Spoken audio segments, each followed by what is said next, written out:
Self learning BD ক্লাসে সবাইকে স্বাগত। আজকে আলোচনা করব উচ্চতর গণিতের তৃতীয় অধ্যায় জ্যামিতির আরো একটি গুরুত্বপূর্ণ বিষয় নিয়ে। বিষয়টি হচ্ছে রেখাংশের লম্ব বিক্ষেপ।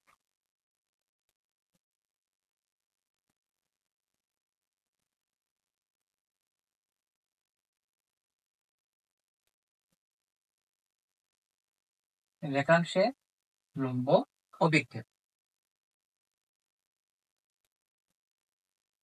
Orthogonal projection of A line. তাহলে আমরা এবার মূল বিষয়ে আসি। যে কোনো বিষয় শিখতে গেলে তার প্রতিটি শব্দের অর্থ জানা এবং বিশ্লেষণ জানাটা খুবই প্রয়োজন। যদি আমরা প্রতিটি শব্দের অর্থটা ভালোভাবে বুঝতে পারি তাহলে কিন্তু আমাদের যে কোনো বিষয়, কঠিন বিষয় শেখাটা সহজ হয়ে যায়। তো অভিক্ষেপ শব্দটির অর্থ আমি আরেকটি ক্লাসে বলেছিলাম, তো আবারও বলি, অভিক্ষেপ শব্দটির অর্থ হচ্ছে ছায়া। অভিক্ষেপ শব্দটির অর্থ হচ্ছে ছায়া। তাহলে লম্ব অভিক্ষেপ, লম্ব অভিক্ষেপ কথাটির অর্থ কি দাঁড়ালো? লম্ব, লম্ব বরাবর ছায়া। এখন রেখাংশের লম্ব অভিক্ষেপ। রেখাংশের লম্ব অভিক্ষেপ বলতে আমরা এখন কি বুঝি? সহজ, কোনো একটি নির্দিষ্ট রেখাংশে লম্ব বরাবর ছায়া। তাহলে এবার আমরা বিষয়টি চিত্রের মাধ্যমে বোঝার চেষ্টা করি। মনে করি এক্স ওয়াই একটি নির্দিষ্ট সরলরেখা, এ বি, এ বি একটি রেখাংশ। এ বি রেখাংশ থেকে এক্স ওয়াই সরলরেখার উপর লম্ব অভিক্ষেপ অঙ্কন করব। তো যেহেতু এ বি রেখাংশ, আমরা জানি যে কোনো রেখাংশের প্রান্তবিন্দু দুইটি, তাহলে এ বি রেখাংশের প্রান্তবিন্দু কয়টি? দুইটি। এই দুইটি প্রান্তবিন্দু থেকে এক্স ওয়াই সরলরেখার উপর প্রথমে লম্ব অঙ্কন করব।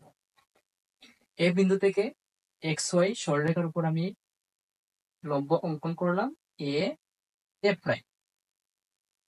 তাহলে এ এ প্রাইম লম্ব রেখাংশের পাদবিন্দু হচ্ছে এ প্রাইম। আবার বি বিন্দু থেকে এক্স ওয়াই সরলরেখার উপর আরেকটি লম্ব অঙ্কন করলাম বি বি প্রাইম। তাহলে বি বি প্রাইম লম্ব রেখাংশের পাদবিন্দু হচ্ছে বি প্রাইম। তাহলে এবি রেখাংশ থেকে এক্স ওয়াই সরলরেখার উপর অঙ্কিত লম্বের পাদবিন্দুদ্বয় যথাক্রমে এ প্রাইম বি প্রাইম। তাহলে এই এ প্রাইম বি প্রাইম হচ্ছে এবি রেখাংশ দ্বারা এক্স ওয়াই সরলরেখার উপর অঙ্কিত লম্ব অভিক্ষেপ। আবার বলি, এক্স ওয়াই সরলরেখার উপর এবি রেখাংশের লম্ব অভিক্ষেপ হচ্ছে এ প্রাইম বি প্রাইম। জ্যামিতিক প্রমাণের ক্ষেত্রে আমরা অনেক সময় দেখে থাকি যে এম এন এবং এবি এই ধরনের জ্যামিতিক অংশ থাকে যার লম্ব বিক্ষেপ দিয়ে জ্যামিতিটা প্রমাণ করতে হয়। তো এম এন সরলরেখার উপর এবি রেখাংশের লম্ব বিক্ষেপ কি হবে সেটা নিয়ে অনেক সময় অনেক শিক্ষার্থীদের মধ্যে দ্বিধা থেকে যায় এবং জ্যামিতি প্রমাণ করতে অনেকটা সমস্যার সম্মুখীন হয়ে যায়। তাহলে দেখবো আমরা এবার এম এন সরলরেখার উপর এবি রেখাংশের লম্ব বিক্ষেপ কি হবে। এ বিন্দুটি এম এন সরলরেখার উপরই আছে, কিন্তু বি বিন্দুটি এম এন সরলরেখার বাইরে। তাহলে কি করতে হবে? এই বি বিন্দু থেকে এম এন সরলরেখার উপর লম্ব অঙ্কন করতে হবে। তাহলে বি বিন্দু থেকে আমি এম এন সরলরেখার উপর বি বি প্রাইম লম্ব অঙ্কন করলাম। এই বি বিন্দুটির লম্ব অভিক্ষেপ হচ্ছে বি প্রাইম। এই বিন্দুর লম্ব বিক্ষেপ আমি আরো একটি ক্লাসে আলোচনা করেছিলাম। বি বিন্দুটির লম্ব বিক্ষেপ হচ্ছে বি প্রাইম, অর্থাৎ বি প্রাইম লম্ব রেখাংশের পাদবিন্দু হচ্ছে বি প্রাইম। তাহলে এই এবি রেখাংশটিকে যদি লম্ব বরাবর আমি এম এন সরলরেখার উপর স্থাপন করি তাহলে এতটুকু দাঁড়ায় এ থেকে বি প্রাইম পর্যন্ত।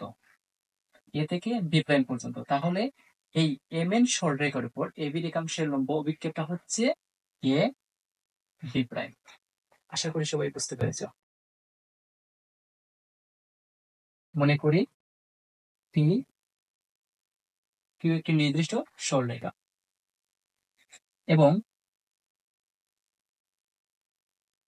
এস টি একটি রেখাংশ।